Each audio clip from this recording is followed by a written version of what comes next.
Hello kids, our today's topic is about Venn diagram. आज हम ये देखेंगे कि हम यूनियन, इंटरसेक्शन, कॉम्प्लीमेंट और डिफरेंट सबसेट को वेन डायग्राम के थ्रू किस तरीके से रिप्रेजेंट करते हैं. A Venn diagram is a simple closed figure to show sets in the relationship between different sets. जो वेन डायग्राम है वो एक सिंपल क्लोज्ड फिगर है जो हमें बताती है रिलेशनशिप सेट्स के दरमियान में और सेट्स को शो करती है. Venn diagram were introduced by the British logician and philosopher John Venn. John himself did not use the term Venn diagram. Another logician, Lewis, used it first time in his book Survey of Symbolic Logic. Venn diagram जो है वो British logician John when ने first time introduce कराई थी, but उसने ख़ुद इसका नाम जो है वो नहीं रखा था.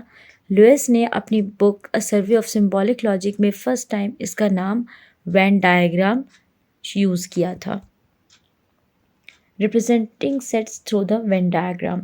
In Venn diagram, a universal set is represented by the rectangle and the other sets are represented by the simple closed figure inside the rectangle. हम Venn diagram में एक simple closed figure जो है वो लिखते हैं जिसमें जो आपका rectangle होता है वो शो करता है आपकी universal set या U को, और जो आपके क्लोज फिगर होती है वो आपके सेट्स को शो करती है, चाहे वो ए है, बी है या जो भी सेट है तो उसको शो करती है. These closed figures show an overlapping region to describe the relationship between them. जो ये आपकी क्लोज फिगर है ये शो करती है कि आपके सेट्स के दरमियान में क्या रिलेशनशिप है. ये हम उनका यूनियन फाइंड आउट कर रहे हैं, हम इंटरसेक्शन फाइंड आउट कर रहे हैं, वो सबसेट हैं या नहीं है, वो उनका रिलेशन बताती हैं. For example, following figures are the Venn diagram for any set of A of the universal set U. अब आपके पास एक फिगर है ये जिसमें हमने U सेट यानी यूनिवर्सल सेट का जो है वो A सेट फाइंड आउट किया है. यानी किसी भी सेट A के लिए यूनिवर्सल सेट U जो होगा वो इस तरीके से रिप्रेजेंट करेंगे.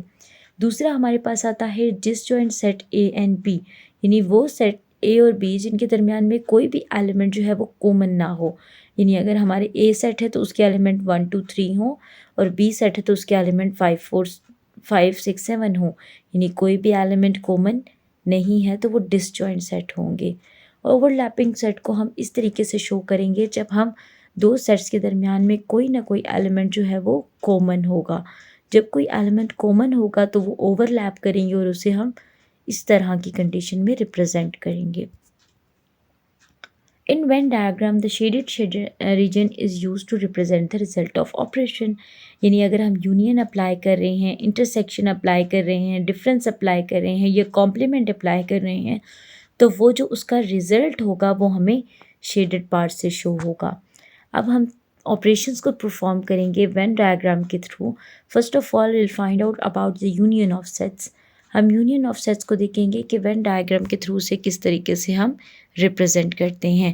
पहली कंडीशन ये है जब हमारे पास A जो है वो सबसेट हो B का, यानी हमारे पास B सेट और A सेट हो तो A सेट के अंदर जितने भी एलिमेंट्स हैं वो B सेट के अंदर भी प्रेजेंट हो, तो हम उनका यूनियन कैसे फाइंड आउट करेंगे. यानी अगर हमारे पास A सेट है और उसके अंदर एलिमेंट है 1 2 3 और B सेट के अंदर हमारे में एलिमेंट है 1 2 3 4 5 6, तो हमने जब A का यूनियन B से फाइंड आउट करना है तो हमने B को जनरलाइज कर दिया कि B के अंदर सब एलिमेंट्स हैं और B के कुछ एलिमेंट्स जो A के अंदर जो एलिमेंट है वो B के साथ कॉमन है, तो वो हम इस तरीके से रिप्रेजेंट करेंगे A सेट B सेट और उसको शेडेड पार्ट से शो किया है A यूनियन B को, और साथ में ये हमारा U है. When all the elements of set A are also the element of set B, then we can represent A union B by figure 1. Here shaded portion represent A union B. जब आपका A जो है वो subset हो B का, यानी आपके A में जितने भी एलिमेंट्स हैं वो B में भी प्रेजेंट हों. सेकेंड है B is a subset of A. दूसरी कंडीशन जब आपके तमाम एलिमेंट्स ऑफ सेट B जो हैं वो सेट A के एलिमेंट्स भी हों तो आप उसे किस तरीके से रिप्रेजेंट करते हैं. Here shaded portion represent A union B, यानी आपके B सेट के जो एलिमेंट हैं वो A के अंदर भी प्रेजेंट हैं. A आपका एक बिग सेट है और B के एलिमेंट A के अंदर भी प्रेजेंट हैं तो हम उसे A यूनियन B को इस तरीके से रिप्रेजेंट करेंगे और जो हमारे शेडेड पोर्शन है वो हमें बता रहा है ए यूनियन बी के बारे में, यानी ए का यूनियन बी के साथ, ये हमारे कलर्ड पार्ट है। तो हमने सारे एलिमेंट्स इसमें लिख देने हैं और जो बी के एलिमेंट्स हैं वो ए के भी मेंबर हैं। A and B are overlapping set. जब हमारे पास ए और बी में when only few elements of two sets A and B are common then they are called overlapping set। यानी हमारे पास अगर दो सेट के अंदर कोई ऐसे एलिमेंट्स भी हैं जो कॉमन हैं लेकिन फाइंड आउट तो हम यूनियन कर रहे हैं, तो तब हम उसको ए यूनियन बी को इस तरीके से रिप्रेजेंट करेंगे कि जहाँ पे हमारे जो शेडेड पोर्शन है वो ए यूनियन बी से रिप्रेजेंट किया जाना है। वो हम ऐसे रिप्रेजेंट करेंगे कि हमारे पास ए सेट है, बी सेट है, हमने दोनों का यूनियन फाइंड आउट किया है बट ओवरलैपिंग कंडीशन में किया है। ओवरलैपिंग कंडीशन में हमने इसलिए रिप्रेजेंट किया है क्योंकि इन दोनों के कुछ एलिमेंट्स ऐसे भी हैं जो एक दूसरे से कॉमन है, जो दोनों में कॉमन है। A and B are disjoint set, यानी हमारे पास जब ए और बी सेट हों और उनके दरम्यान में कोई भी एलिमेंट कॉमन ना हो तो हमने ए यूनियन बी में लिखने तो सब हैं, तो हम उसको इस तरीके से रिप्रेजेंट करते हैं। जो हमारे शेडेड पार्ट हैं वो ए यूनियन बी है और ए और यूनियन बी को हमने अलग अलग लिखा है because they both are disjoint set, इनमें कुछ भी एलिमेंट कॉमन नहीं है। नेक्स्ट जो हमारे पास ऑपरेशन है वो है intersection of set. Now we clear the concept of the intersection of two sets by using Venn diagram। तो हमने ये देखना है कि Venn diagram के थ्रू हम intersection of sets को किस तरीके से represent करते हैं। In the given figures he shaded the shaded portion of the represent the intersection of the two sets। यानी जो आपके shaded portion है वो represent करेंगे intersection को। पहली कंडीशन, जब आपका A जो हो वो सबसेट हो B का, यानी आपके A के जितने भी एलिमेंट्स हैं वो B में भी प्रेजेंट हो। When all the elements of set A are also the element of set B, then we can represent A intersection by this figure 5। Here shaded portion represent A intersection B। यानी आपके पास एक close figure U है और आपके पास B element है और उसमें A element है, यानी A जो है वो B का सबसेट है। B में जितने एलिमेंट्स हैं, A में जो एलिमेंट्स हैं वो B में भी, यानी B के ही एलिमेंट्स A में भी प्रेजेंट हैं। तो जब हमने इंटरसेक्शन फाइंड आउट की तो इंटरसेक्शन का मतलब कॉमन है, तो हमारे पास A और B में जो एलिमेंट्स कॉमन आएंगे वो यही होंगे। इट मीन्स हमने सिर्फ A को शेडेड पार्ट किया है जो हमारा A इंटरसेक्शन B आया है, बट हमारा A जो है वो B का सबसेट है, तो उसको हम इस तरीके से रिप्रेजेंट करेंगे। नेक्स्ट हमारे पास कंडीशन है when B is a subset of A। जब हमारा B जो है वो सबसेट हो A का, when all the elements of set B are also the elements of set A, then we can represent A intersection B by figure 6। Here shaded portion represent A intersection B। यानी आपके पास A set है और जो B set है उसके तमाम elements जो हैं वो A में भी प्रेजेंट हैं, तो हम उसको इस तरीके से रिप्रेजेंट करेंगे जहाँ पे B सेट के एलिमेंट्स हमारे पास इंटरसेक्शन का आंसर होंगे, रिजल्ट होंगे, और उसे हमने शेडेड पार्ट से रिप्रेजेंट किया है। नेक्स्ट हमारे पास है A and B are overlapping set. When some elements are common they can represent by this figure. यानी आपके पास कुछ एलिमेंट्स कॉमन हो तो आप उसे किस तरीके से रिप्रेजेंट करेंगे। आपके पास क्लोज फिगर है U और दो एलिमेंट्स हैं, आपके पास दो सेट्स हैं A और B, तो उनके दरमियान में अगर एक एलिमेंट कॉमन है या दो एलिमेंट कॉमन है तो आप उसको इस तरह ओवरलैपिंग सेट से लिखेंगे और उनके दरमियान में ये इंटरसेक्शन या शेडेड पार्ट आपको शो कर रहा है कि ये इंटरसेक्शन पार्ट है। नेक्स्ट है A and B are disjoint set. जब आपके पास दो एलिमेंट में कोई चीज़ कॉमन ना हो तो आपका आंसर जो है वो नल सेट आता है। तो जब नल सेट आंसर आता है तो हम उसे इस तरीके से रिप्रेजेंट करते हैं इंटरसेक्शन B में कि जब आपका एम्प्टी सेट हो तो आप कोई भी कलर या शेडेड पार्ट शो नहीं करते और आप इस तरीके से दो अलग अलग फिगर्स बना देते हैं। नेक्स्ट आपके पास आ जाता है difference of two sets.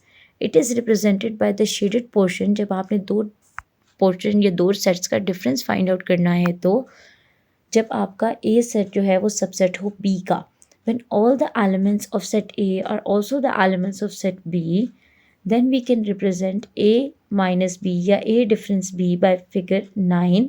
There is no shaded portion so A difference B will be empty set. यानी अगर हमने A एलिमेंट्स का B से डिफरेंस फाइंड आउट करना है तो हमारे पास डिफरेंस तो ज़ीरो आएगा क्योंकि A is a subset of B, यानी B में जितने एलिमेंट्स हैं उनके कुछ पास ए के जितने भी एलिमेंट्स हैं वो बी के पार्ट में प्रेजेंट होंगे। तो जब हमने ए का डिफरेंस बी से फाइंड आउट करना है तो हमारे पास तो आंसर 0 आ जाएगा। तो जब हमने 0 आंसर फाइंड आउट किया तो हमारे पास शेडेड पार्ट तो कोई भी नहीं आएगा। तो हम इसको इस तरीके से रिप्रेजेंट करेंगे, सिंपली आपका बी जो है वो सेट है और ए जो है वो उसका सब सेट है, और empty set because there is no difference between them. उनके दरमियान में कोई भी पार्ट जो है वो ए में ऐसा नहीं है जो बी में प्रेजेंट ना हो। सेकेंड कंडीशन वो है जब B is a subset of A, जब आपके तमाम एलिमेंट ऑफ सेट बी जो हैं वो ए के अंदर प्रेजेंट हों, then we can represent A difference B by figure 10। Here shaded portion represent A minus B या ए डिफरेंस बी। वो सेट जब आपका बी सेट जो है वो ए का सबसेट है और आपने ए का डिफरेंस बी से फाइंड आउट करना है, तो जब बी के अंदर एलिमेंट्स जो हैं वो ए के अंदर प्रेजेंट हैं तो कुछ ए में ऐसे एलिमेंट्स होंगे जो बी में प्रेजेंट नहीं होंगे। तो इसका मतलब है कि ए के कुछ एलिमेंट्स हम शेडेड पार्ट में कर सकते हैं, हमें डिफरेंस फाइंड आउट हो गया है। तो ए डिफरेंस बी को आप इस तरीके से रिप्रेजेंट करेंगे। नेक्स्ट आपके पास आ जाता है A and B are overlapping sets. जब आपके पास कुछ एलिमेंट्स ऐसे हों जो कॉमन हो तो हम उन्हें इस तरीके से रिप्रेजेंट करते हैं। हम ए सेट लिखेंगे, बी सेट लिखेंगे, तो जो एलिमेंट्स कॉमन है वो हम नहीं लिखेंगे और बाकी शेडेड पार्ट को हम इस तरीके से रिप्रेजेंट कर देंगे ए डिफरेंस बी को। A and B are disjoint sets. When no element of two sets A and B is common, then we can represent A difference B by this figure.